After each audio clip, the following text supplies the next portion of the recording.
Kollam Kottarakkara beverages ഔട്ട്ലെറ്റിൽ മദ്യം വാങ്ങാനെത്തിയ ആൾ ജീവനക്കാരൻ്റെ തല അടിച്ചു പൊട്ടിച്ചു. പെരുകുളം സ്വദേശി ബൈസൽ എന്നയാളുടെ തലയ്ക്കാണ് അടിയേറ്റത്. ഇദ്ദേഹത്തെ കൊട്ടാരക്കര താലൂക്ക് ആശുപത്രിയിൽ പ്രവേശിപ്പിച്ചു. ഹെൽമറ്റ് ധരിച്ച് ഔട്ട്ലെറ്റിൽ കയറിയത് ചോദ്യം ചെയ്തതാണ് ആക്രമണത്തിൽ കലാശിച്ചത്.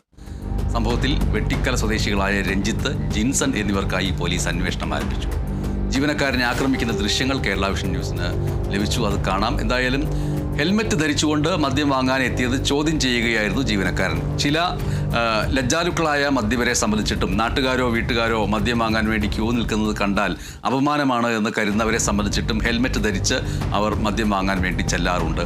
അവർ അപമാനം ഭാരം കൊണ്ടാണ് അങ്ങനെ ചിലർ ചെയ്യുന്നത്. അത് ചോദ്യം ചെയ്തതാണ് പ്രശ്നമായിട്ടുള്ളത് എന്നാണ് മനസ്സിലാക്കേണ്ടത്. എന്തായാലും ദൃശ്യങ്ങൾ കാണാം.